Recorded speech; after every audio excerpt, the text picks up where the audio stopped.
বাংলায় একটা প্রবাদ রয়েছে যা আপনারা সবাই জানেন। প্রবাদটি হলো চোরের মায়ের বড় গলা। এই মুহূর্তে এই প্রবাদটাই কি রাজ্যের প্রাক্তন শাসক দল তৃণমূল কংগ্রেস নেতৃত্বের জন্য প্রযোজ্য হয়ে উঠছে। কয়লা পাচার থেকে নিয়োগ দুর্নীতি, সই জাল, একাধিক অভিযোগে অভিযুক্ত অভিষেক বন্দ্যোপাধ্যায়।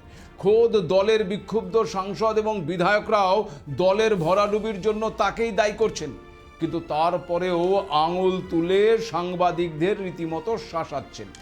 চারিদিকে মামলার জাল, রাত বিরেতে বাড়িতে হানা দিচ্ছে পুলিশ, দলের লোকেরাই এখন তাকে ভিলেন বলছেন। এই সমস্ত কিছুর রাগ কি এবার তবে ওই সংবাদ মাধ্যমের ওপরে ফলাচ্ছেন অভিষেক বন্দ্যোপাধ্যায়, নাকি সব হারিয়েও এখনো দম্ভ কমছে না, ভুলতে পারছেন না ক্ষমতায় থাকা ওই দিনগুলো? আর শুধু অভিষেক নয়, এবার তার আপ্তসহায়ক মানে পিএ সুমিত রায়ও তদন্তকারীদের স্ক্যানারে। বেপাত্তা সুমিতের খোঁজে তল্লাশি চলছে। কেন গভীর রাতে সুমিতের খোঁজে অভিষেকের বাড়িতে এলো পুলিশ? এই সুমিত রায়ের বিরুদ্ধে যখন নিয়োগ দুর্নীতি সহ জমি সংক্রান্ত দুর্নীতির অভিযোগ, তখন আবার তার শাশুড়ি ঠিক ওই অভিষেক বন্দ্যোপাধ্যায়ের কায়দাতেই আমাদের সাংবাদিককে রীতিমতো শাসাচ্ছেন। তবে কি সত্যি ওই চোরের মায়ের বড় গলা প্রবাদটাই এখন সত্যি হচ্ছে তৃণমূল কংগ্রেসের নেতৃত্বের জন্য? সিআইডির তরফে ফের একবার অভিষেককে তলব করা হলো কেন? আদালতের রক্ষা কবচ মেনে কি অপেক্ষা করবে গোয়েন্দারা, নাকি অন্য মামলাতে এবার গ্রেপ্তার হতে পারেন তৃণমূলের সেকেন্ড ইন কমান্ড? নমস্কার, আপনারা দেখতে শুরু করেছেন এডিটরস ডায়েরি। আমি ভাস্কর দত্ত আপনাদের আরও একটি নতুন এপিসোডে স্বাগত জানাই। তিনি তৃণমূলের সর্বভারতীয় সম্পাদক, আবার সাংসদও বটে। অন্যদিকে আবার তিনি তৃণমূল সুপ্রিমোর স্নেহের ভাইপো। আর এই সবই কি তার দুর্নীতির জগতের জন্য সহায়ক ছিল, যার জেরে এই মুহূর্তে রীতিমতো রাতের ঘুম উড়ে গেছে ওই অভিষেক বন্দ্যোপাধ্যায়ের? একের পর এক এফআইআর হচ্ছে অভিষেকের বিরুদ্ধে। প্রায় প্রতিদিন সিআইডি নয় পুলিশ কিংবা ইডি না হলে পুরসভার তদন্তকারীরা হানা দিচ্ছে অভিষেক বন্দ্যোপাধ্যায়ের ওই বাড়িতে। রীতিমতো নাস্তানাবুদ অবস্থা তার। জানেন কি, এখনো পর্যন্ত ওই অভিষেক বন্দ্যোপাধ্যায়ের বিরুদ্ধে কতগুলো এফআইআর দায়ের হয়েছে? বিধানসভার সইজাল কাণ্ড, উস্কানিমূলক মন্তব্য, দুর্নীতির অভিযোগে বাগুইয়াটি, বিধাননগর, ভবানীপুর, শিলিগুড়ি, ডায়মন্ড হারবার, বিষ্ণুপুরে অভিযোগ দায়ের হওয়ায় এখন যেন অভিষেকের চারপাশে মামলার ডিজে বাজছে। দলে কোণঠাসা, বিদ্রোহী একের পর এক বিধায়ক থেকে সাংসদ, গৃহযুদ্ধ তৃণমূলের অন্দরে, এই আবহে তলবের পর তলব, নাস্তানাবুদ তৃণমূলের সেকেন্ড ইন কমান্ড। এসব বাদেও আপনারা জানেন যে অভিষেক বন্দ্যোপাধ্যায়ের বিরুদ্ধে আগেও একাধিক অভিযোগ ছিল। এর মধ্যে সবচেয়ে পুরনো কয়লা পাচার মামলা, যে কারণে একাধিকবার তাকে সিবিআই এবং ইডির জেরার মুখে পড়তে হয়েছে। এরপর শিক্ষক নিয়োগ দুর্নীতি মামলাতেও জড়িত থাকার অভিযোগে 2023 সালে ইডি অভিষেককে ম্যারাথন জিজ্ঞাসাবাদ করে।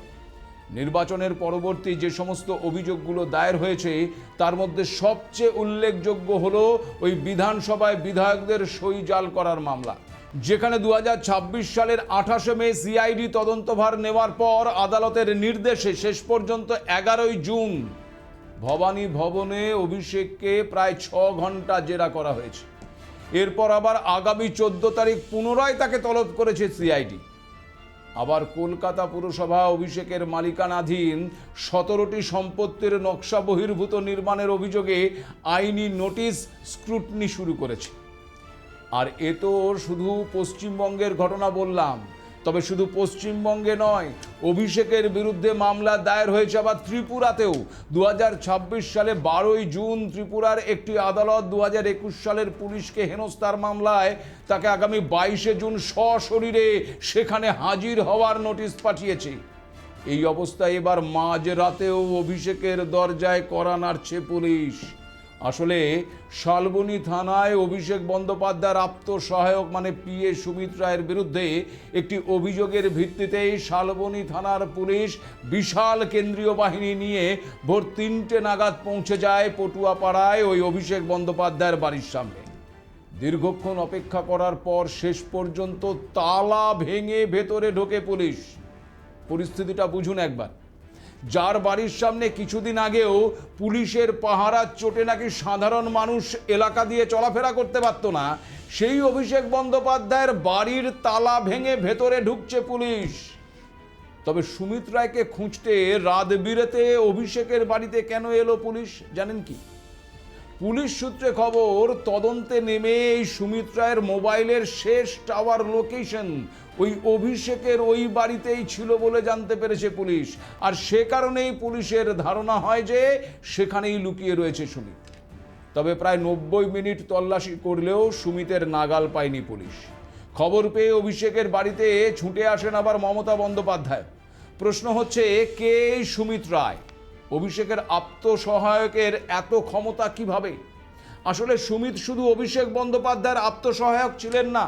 রাজনৈতিক বিশ্লেষকদের মতে সুমিত রায় ছিলেন তৃণমূলের দুর্নীতির ট্রানজিট রুট, যার মাধ্যমে নাকি দুর্নীতির টাকা পৌঁছে যেত একেবারে ওপর তলায়। সুমিত রায়কে তাই অনেকে কালীঘাটের কাকুর সঙ্গে তুলনা করছেন। এমন রাজনৈতিক বিশ্লেষকরা রয়েছেন যারা মনে করছেন সুমিতকে ধরতে পারলে কালো সাম্রাজ্যের বহু কিছু বেরিয়ে আসবে। আসলে তোলাবাজির অভিযোগেই গত 6 জুন গ্রেপ্তার হন মেদিনীপুরের প্রাক্তন তৃণমূল বিধায়ক সুজয় হাজরা। তাকে জেরা করেই উঠে আসে এই সুমিত রায়ের নাম। জমি জালিয়াতি এবং আর্থিক প্রতারণার অভিযোগ রয়েছে এই সুমিত রায়ের বিরুদ্ধে। দলীয় প্রার্থী পদ টাকার বিনিময়ে বিক্রি করার অভিযোগ রয়েছে সুমিতের বিরুদ্ধে। আর সে কারণেই নাকি সুমিতের সঙ্গে সুজয়ের কোটি কোটি টাকার লেনদেন চলেছে। সুজয় হাজরার অ্যাকাউন্ট থেকে মোটা অঙ্কের টাকা সুমিত রায়ের অ্যাকাউন্টে স্থানান্তরিত হয়েছিল বলেই জানতে পেরেছে নাকি তদন্তকারী অফিসাররা। অর্থাৎ বুঝতেই পারছেন, সুমিত এই সমস্ত কাজ যদি করে থাকে তবে তা কার নির্দেশে করেছেন এবং ওই তোলার টাকা কাকে দিয়েছেন। এখানেই শেষ নয়, আপনাদের জানিয়ে রাখি, এর আগেও কিন্তু ওই কয়লা পাচার মামলায় সিবিআইয়ের মুখোমুখি হয়েছিল এই সুমিত। নিজাম প্যালেসে ডেকে তার বয়ান পর্যন্ত রেকর্ড করা হয়েছে। এবার আর্থিক তছরূপের অভিযোগে অভিযুক্ত সুমিত রায়, ওই যে কথায় বলে না, কান টানলে মাথা আসে, একেবারে অভিষেকের ছায়া সঙ্গীর নাগাল পেলেই কি তবে পর্দাফাঁস হয়ে যাবে দুর্নীতির রহস্যের। আর এমন ঘটনার ঘন ঘটা দেখে প্রশ্ন উঠছে, অভিষেকের জেল যাত্রা কি তবে শুধুমাত্র এখন সময়ের অপেক্ষা? চারিদিকে সমস্যার নাকপাশে জর্জরিত হয়েই কি তবে এবার অভিষেক বন্দ্যোপাধ্যায় ক্ষুব্ধ হয়ে উঠছেন ওই সংবাদ মাধ্যমের কর্মীদের ওপর?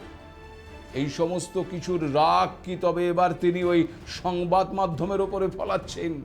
সুমিত রায়ের বিরুদ্ধে যখন নিয়োগ দুর্নীতি সহ জমি সংক্রান্ত দুর্নীতির অভিযোগ রয়েছে, তখন আবার তার শাশুড়ি ঠিক এই অভিষেক বন্দ্যোপাধ্যায়ের কায়দাতেই আমাদের সাংবাদিককে রীতিমতন শাসাচ্ছেন। কোন স্পর্ধায় কাজ করছেন তারা? তারা কি ভুলে গেছেন প্রশ্ন তোলাই সাংবাদিকদের ধর্ম? নাকি দিনের পর দিন রাজার হালে ওই এসি ঘরে বসে কর্পোরেট স্টাইলে দল চালিয়ে সবাইকে নিজের প্রজা ভাবছেন অভিষেক এবং তার সাঙ্গপাঙ্গরা? চোরের মায়ের বড় গলা। সিআইডির তরফে ফের একবার ওই অভিষেক বন্দ্যোপাধ্যায়কে তলব করা হলো কেন? আদালতের রক্ষা কবচ মেনে কি অপেক্ষা করবে গোয়েন্দারা, নাকি অন্য মামলাতে এবার গ্রেপ্তার হতে পারেন অভিষেক বন্দ্যোপাধ্যায়? আমি মিডিয়ার বন্ধুদের বলবো, কোনো স্পেকুলেশন, কোনো আলোচনা না করে যদি কেউ ভুল তথ্য পরিবেশন করেন, আমরা কিন্তু বাধ্য হব হাইকোর্ট সুপ্রিম কোর্ট অবধি যেতে পৌঁছাতে। আপনাদের দায়িত্ব, আপনারা সঠিক তথ্যটা মানুষের কাছে উপস্থাপিত করবেন, পরিবেশন করবেন।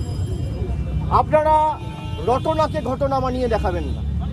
আমার সাথে তদন্তকারী সংস্থার কি কথা হলো, আমার সাথে অন্য কারোর কি কথা আপনি দেখিয়ে দিচ্ছেন। আমার সাথে রাহুল গান্ধীর মিটিং হয়েছে, তৃতীয় ব্যক্তি কেউ নেই, আমি আর রাহুল গান্ধী। কি কথা হয়েছে আপনারা বলে দেন। আমিও মিডিয়ার সাথে কথা বলবো। আপনারা জানছেন কোত্থেকে? আপনারা আপনাদের মতো স্পেকুলেট করে খবর যা পাচ্ছেন বলে দিচ্ছেন। একদিকে একের পর এক এফআইআর, একাধিক অভিযোগে যখন অভিযুক্ত, অন্যদিকে আবার ক্ষমতার করিডোরে অস্তিত্ব সংকট। পরিস্থিতির এই চাপ আচরণেই কিন্তু স্পষ্ট। দেখুন, একথা তো সত্য যে তৃণমূল সাংসদ অভিষেক বন্দ্যোপাধ্যায়কে ঘিরে যে প্রশ্নগুলো বারবার সামনে আসছে, সেগুলোর আইনি নিষ্পত্তি অবশ্যই আদালতের হাতে রয়েছে। কিন্তু তার আগে প্রশ্ন উঠছে যে সাংবাদিকদের প্রতি এই ক্রমবর্ধমান অসহিষ্ণুতা দেখাচ্ছেন যে অভিষেক বন্দ্যোপাধ্যায়, তা কি কেবলমাত্র ব্যক্তিগত বিরক্তি থেকে, নাকি তা ওই বৃহত্তর রাজনৈতিক সংস্কৃতির প্রতিফলন? বৃহস্পতিবার ভবানী ভবনে ম্যারাথন জেরার পর বাড়ি ফিরে সাংবাদিকদের মুখোমুখি হয়ে বিজেপির বিরুদ্ধে তোপ দাগার পাশাপাশি সাংবাদিকদের এখতিয়ার নিয়েও প্রশ্ন তোলেন তিনি। এমনকি ভুল তথ্য পরিবেশনের জন্য যেমন সুপ্রিম কোর্টে যাওয়ার হুঁশিয়ারি দিয়েছেন, আবার সাংবাদিকরা কোথা থেকে খবর পাচ্ছেন তা নিয়েও প্রশ্ন তুলেছেন। দেখুন, গণতন্ত্রে সংবাদ মাধ্যমের কাজই হলো প্রশ্ন তোলা, অস্বস্তিকর হলেও সত্যের অনুসন্ধান করা, আর সত্য সবসময় তেতোই হয়। আর রইল সোর্সের কথা, সাংবাদিকদের সব ক্ষেত্রেই সোর্স মেনেই কাজ করতে হয়। কিন্তু যদি দেখা যায় যে অভিযোগে নাম জড়ানো ব্যক্তি, এমনকি তাদের পরিজন পর্যন্ত সাংবাদিকদের শাসাচ্ছেন, তাহলে প্রশ্ন উঠবেই যে এই আত্মবিশ্বাসের উৎস কোথায়? রাজনৈতিক ছত্রছায়ায়, কর্পোরেট স্টাইলে নিয়ন্ত্রিত রাজনৈতিক কাঠামোয় কি সমালোচনার জায়গা ক্রমশ সংকুচিত হয়ে পড়ছে, নাকি প্রশ্নকেই আজ শত্রু হিসেবে দেখা হচ্ছে? এটা কোনো রাজত্ব চলছে? এটা চলছেটা কি? কি চলছে এটা? এইটা কি ফিরে পেতে চান আপনারা? আজ থেকে 10 বছর বাদে, 15 বছর বাদে এটা ফিরে পেতে চান? সংযত হতে বলুন। আপনারা সব জানেন, আপনাদের কোনো দায়িত্ব নেই। আজকে সাংবাদিক সেজে কি করতে এসেছেন? আমরা সাংবাদিক সাজিনি, সাংবাদিক সেজে কি করছেন? নো সাংবাদিকতা। একে সাংবাদিকতা বলে না, লজ্জা পান। দেশের সর্বনাশ করছে। দেখুন, দুর্নীতির অভিযোগ প্রমাণিত হবে কিনা তা আদালত ঠিক করবে, কিন্তু যদি প্রশ্ন তোলার অধিকারকে ভয় দেখিয়ে বা চেপে রেখে দমিয়ে দেওয়া হয় বা সাংবাদিকদের ওপর অকারণ ঔদ্ধত্য দেখানো হয়, তাহলে তো গোটা গণতান্ত্রিক কাঠামোই সংকটের মধ্যে পড়বে। কারণ ইতিহাস বলছে, যখন ক্ষমতা জবাবদিহির ঊর্ধ্বে নিজেকে ভাবতে শুরু করে, তখনই কিন্তু জনমত ধীরে ধীরে প্রতিরোধের রূপ নেয়। আর সেই প্রতিরোধী শেষ পর্যন্ত নির্ধারণ করে দেয় কার আসল শক্তি কোথায়। সোনারপুরে আমজনতার হাতে ডিম জুতো খেয়েও কি বোধ এখনো হয়নি ওই ডায়মন্ড হারবারের তৃণমূল সাংসদের? একজন জনপ্রতিনিধি কি এতটা অসহনশীল হতে পারেন? উঠছে এমন একাধিক প্রশ্ন। তবে সমালোচকরা বলছেন, বিপদকালে বুদ্ধি নাশ হয়েছে নাকি তৃণমূলের সর্বভারতীয় সাধারণ সম্পাদকের। সে কারণেই তিনি এমন আচরণ করছেন সর্বত্র। আসলে নির্বাচনী বিপর্যয় আর আইনি সংকটের মুখে দাঁড়িয়ে সংবাদ মাধ্যমের তীক্ষ্ণ প্রশ্নের মুখোমুখি হতে ওই অভিষেক বন্দ্যোপাধ্যায় যে যথেষ্ট অস্বস্তি এবং ক্ষোভ প্রকাশ করছেন, তা বর্তমান রাজনৈতিক পরিস্থিতিতে অত্যন্ত স্পষ্ট। তবে যতই সংবাদ মাধ্যমকে শাসিয়ে শাক দিয়ে মাছ ঢাকার চেষ্টা করুক ওই অভিষেক বন্দ্যোপাধ্যায়, দুর্নীতির যে কালি তিনি গায়ে মেখেছেন তা কি সহজে মুছে যাবে? আপনাদের আগেই বলেছিলাম, এই সই জাল কাণ্ডে গত 9 জুন মামলার মূল নথি বা অরিজিনাল রেজুলেশন বুক উদ্ধারের জন্য সিআইডির একটি দল কলকাতার কালীঘাটের প্রাক্তন মুখ্যমন্ত্রী মমতা বন্দ্যোপাধ্যায়ের বাসভবন সংলগ্ন তৃণমূলের কেন্দ্রীয় কার্যালয় এবং ক্যামাক স্ট্রিটে অভিষেক বন্দ্যোপাধ্যায়ের অফিসে তল্লাশি চালায়। এরপর 10ই জুন সিআইডির পরপর 3টি সমন বা নোটিশ ওই অসুস্থতার কারণ দেখিয়ে, কখনো আবার দিল্লি চলে যাওয়ার কারণ দেখিয়ে অভিষেক বন্দ্যোপাধ্যায় এড়িয়ে গেছে। এফআইআর খারিজের দাবিতে আবার কলকাতা হাইকোর্টের দ্বারস্থও হয়েছেন। 11ই জুন কলকাতা হাইকোর্টের অবকাশকালীন সিঙ্গেল বেঞ্চ অভিষেককে 21 দিনের অন্তর্বর্তীকালীন সুরক্ষা কবচ দিয়েছে। তবে আদালত কিন্তু স্পষ্ট নির্দেশ দিয়েছে যে ওই দিনই 11ই জুন সন্ধ্যে 6টার মধ্যে তাকে ভবানী ভবনে সিআইডি দপ্তরে হাজিরা দিতে হবে। আর সেই অনুযায়ী 11ই জুন সিআইডির গোয়েন্দারা তাকে টানা 5.5 ঘন্টা ম্যারাথন জিজ্ঞাসাবাদ করে। তবে তদন্তকারী সূত্রে খবর, 11ই জুনের জিজ্ঞাসাবাদের সময় মূল রেজুলেশন বুকটির অবস্থান সম্পর্কে অভিষেক কোনো সদুত্তর দিতে পারেনি এবং তার বয়ানে নাকি একাধিক অসঙ্গতি থেকে গেছে। ফলে আগামী 14ই জুন রবিবার দুপুর 12টার মধ্যে তাকে পুনরায় আবার ওই ভবানী ভবনে হাজিরা দেওয়ার জন্য নতুন সমন পাঠানো হয়েছে। এরই মধ্যে আবার জানা যাচ্ছে সিআইডির তরফে ফের আরেকবার ওই অভিষেককে তলব করা হয়েছে। আসলে সেই যে অভিষেক বন্দ্যোপাধ্যায় বলেছিলেন 4 তারিখের পর রাজ্যে ডিজে বাজানো হবে, মমতা বন্দ্যোপাধ্যায়ের বদলা না নেওয়ার নীতি ভুল ছিল, 4 তারিখের পর দেখে নেব, এই এমন ডিজে বাজবে যে কান ঝালাপালা করে দেব, এই সমস্ত উস্কানিমূলক বক্তৃতার প্রেক্ষিতে কলকাতার বাগুইআটির বাসিন্দা রাজীব সরকারের লিখিত অভিযোগের ভিত্তিতে গত 15ই মে বিধাননগর উত্তর সাইবার ক্রাইম থানায় প্রথম আনুষ্ঠানিক এফআইআর দায়ের হয়েছে। আবার পরবর্তীতে 16ই মে শিলিগুড়িতেও এই একই মামলা দায়ের হয়েছে অভিষেকের বিরুদ্ধে। এই মামলার প্রাথমিক তদন্ত বিধাননগর পুলিশ করলেও ঘটনার গুরুত্ব বুঝে 10ই জুন সিআইডি এই মামলার সম্পূর্ণ নথিপত্র এবং কেস ডায়েরি নিজেদের হাতে তুলে নিয়েছে। সই জালিয়াতি মামলায় তৃণমূল সাংসদ অভিষেক বন্দ্যোপাধ্যায় কলকাতা হাইকোর্ট থেকে ওই অন্তর্বর্তীকালীন সুরক্ষা কবচ পেলেও এই নির্দিষ্ট মামলায় কিন্তু তার কোনো আইনি ঢাল নেই। ফলে সিআইডি আগামী 16ই জুন বেলা 11টায় তাকে যে ওই ভবানী ভবনে হাজিরার জন্য পৃথক নোটিশ পাঠিয়েছে তা কিন্তু তাকে মানতে হবে। এখন প্রশ্ন হচ্ছে, আদালতের রক্ষা কবচ মেনে কি অপেক্ষা করবে গোয়েন্দারা, নাকি অন্য মামলাতে গ্রেপ্তার হতে পারেন তৃণমূলের সেকেন্ড ইন কমান্ড? দেখুন, কলকাতা হাইকোর্টের দেওয়া রক্ষা কবচের কারণে স্বাক্ষর জালিয়াতি মানে সই জাল মামলায় সিআইডি এই মুহূর্তে অভিষেক বন্দ্যোপাধ্যায়কে কিন্তু গ্রেপ্তার করতে পারবে না। তবে অন্যান্য মামলায় তার গ্রেপ্তারির আইনি পথ কিন্তু সম্পূর্ণ খোলা রয়েছে। ভারতের ফৌজদারি আইন অনুযায়ী একটি নির্দিষ্ট মামলায় প্রাপ্ত সুরক্ষা কবচ বা নো কোয়ারসিভ অ্যাকশন কেবলমাত্র সেই একটি বা নির্দিষ্ট মামলার তদন্তের ক্ষেত্রেই প্রযোজ্য হয়। আইন অনুযায়ী কোনো ব্যক্তির বিরুদ্ধে একাধিক ভিন্ন ভিন্ন অপরাধে মামলা থাকলে একটি মামলার সুরক্ষা থাকা সত্ত্বেও পুলিশ বা কেন্দ্রীয় সংস্থা অন্য মামলার প্রেক্ষিতে ওই ব্যক্তিকে কিন্তু নিজের হেফাজতে নিতে পারে। এখন বিষয় হচ্ছে, জুনের মাঝামাঝি সময়ে নতুন করে বিভিন্ন জেলায় নতুন ধারায় এই অভিষেক বন্দ্যোপাধ্যায়ের বিরুদ্ধেই কিন্তু এফআইআর দায়ের হয়েছে। এখন নতুন এই এফআইআরগুলোর ক্ষেত্রে পুরনো আদালতের নির্দেশ খাটবে কিনা তা নিয়ে আবার আইনি জটিলতা রয়েছে। এখানে আরও একটা বিষয় আপনাদেরকে জানিয়ে রাখি যে আমফান ত্রাণের 250 কোটি টাকা চুরির অভিযোগ উঠেছে ডায়মন্ড হারবারের এই সাংসদের বিরুদ্ধে।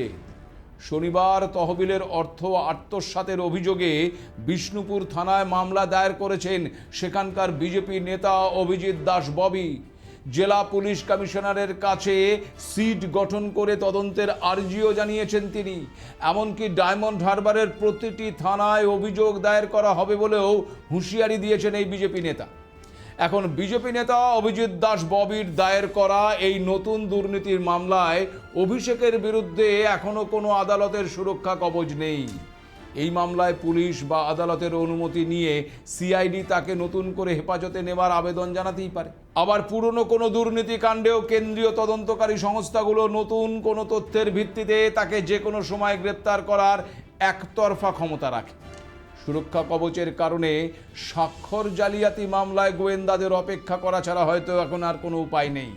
তবে 16ই জুনের ডিজে হুমকি মামলার জিজ্ঞাসাবাদ কিংবা শনিবার দায়ের হওয়া আমফান ত্রাণ দুর্নীতি মামলায় সুনির্দিষ্ট প্রমাণ পেলে আইনত তাকে কিন্তু গ্রেপ্তার করার অধিকার রয়েছে সিআইডি বা কেন্দ্রীয় সংস্থা। তাহলে কি অভিষেকের সময় এবার ঘনিয়ে এলো?